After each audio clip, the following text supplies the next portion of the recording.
life, every day, late at night, not okay. Showbiz Kachika TV. Hello mga kachika!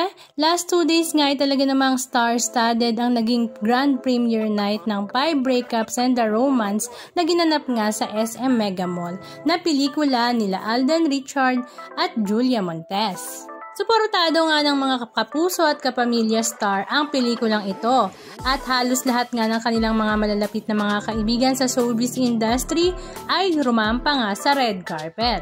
Katulad na nga lang nila Lorna Tolentino, Miss Sharon Cuneta, Shaina Magdayaw, Jane De Leon, Dimples Romana, Miss Cherry Pike Picache, magkaibigang Kyle Echari, Inigo Pascual, Casey Tandingan, Miles Ocampo, at syempre ang star ng A Very Good Girl na si Catherine Bernardo, ang mga big boss ng GMA Kapuso at ABS-CBN Kapamilya. Pero marami sa mga netizens ang talaga namang hinahanap nga si Coco Martin kung a-attend nga daw ba ito sa grand premiere night ng pelikula ni Julia Montes. Pero nabigo nga ang lahat dahil hindi naman dumating si Coco Martin. Halika at panoorin natin ang ilan sa mga video clips ganap na kanilang ibinahagi.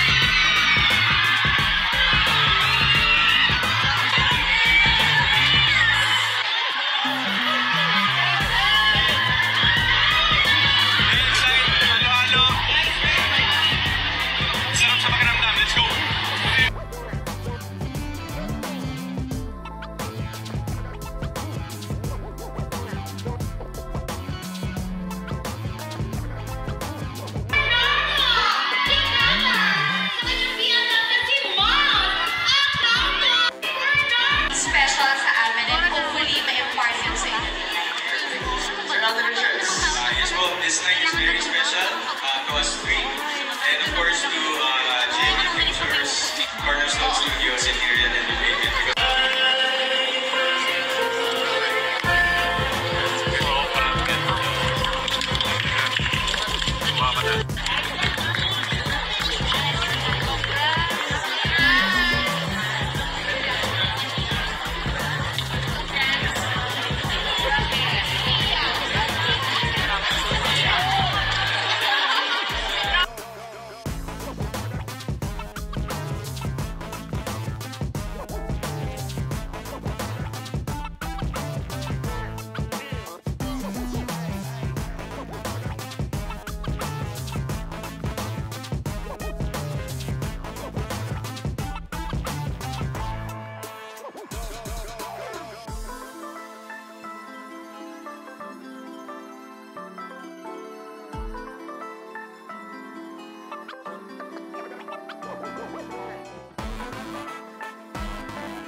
Anong masasabi nyo mga kachika? Just comment down below. And please don't forget to subscribe. Thank you!